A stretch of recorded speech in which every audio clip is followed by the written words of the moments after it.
It's been nearly 4 months since I posted a video. My original excuse is that I was in a creative rut. My real reason for hiding in a cave is the absence of an important ingredient for content creation. Ideas. I guess that's just another way of saying I was in a creative rut. So there's this popular saying that ideas are cheap and execution is everything, and while I'll be the first to admit that that's not wrong, I'm going to argue the opposite here. First of all, what is an idea? Webster's dictionary has numerous definitions, but the most relevant one to this video is the design one under number 4A, a plan for action. See, a plan is what gives execution its meaning, which sounds like the opposite of that popular saying from earlier. After all, without an idea, what exactly are you executing? There's a reason architects get almost all of the credit for the existence of buildings as opposed to the construction workers who actually build them, or the engineers who decide whether or not the structures are even feasible in the first place. There's a reason why directors and writers get infinitely more credit for the production of a film than the film crew preparing the sets for scenes and shooting them. There's a reason I got almost all B's on my projects in my UC Berkeley art classes, despite having a reputation for being pretty good at executing creative work, while some other students regularly got A's with less precise execution because art instructors found their ideas more interesting. It's because in many fields, learning to execute is simply a matter of following a rigid method of training that countless professionals prior have optimized, whereas coming up with creative ideas is less straightforward. So naturally, I Googled where ideas come from to see if I could find a theme that would hopefully break me out of my own creative rut. The first interesting content that came up was a 2010 TED Talk by Steven Johnson titled Where Good Ideas Come From. He concludes this talk by saying, "Chance favors the connected mind." Thank you very much.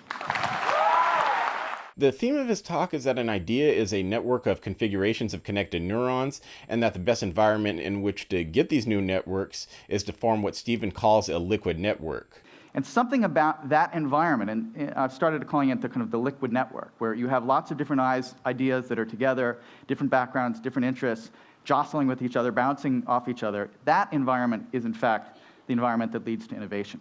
So essentially, the best way to generate new ideas is to put yourself in an environment where people are bouncing what I assume are half-baked ideas off of each other. This makes a lot of sense, though it's quite useless to those of us who choose to live isolated.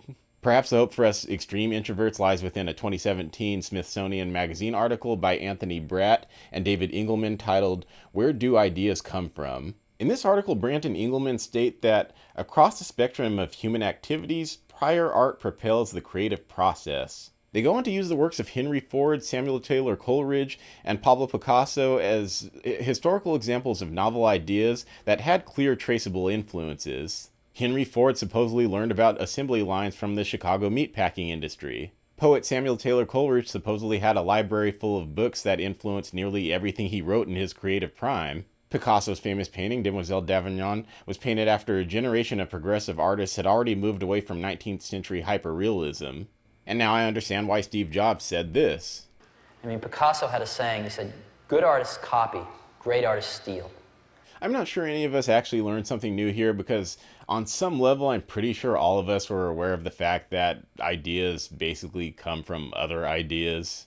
But as the saying goes, what's obvious to you might not be obvious to others, and I'll try to keep that in mind whenever the inevitable Raymond doubt creeps in that tells me that an idea I have might not be worth creating and sharing. That way I'll hopefully avoid these third-of-a-year dry spells.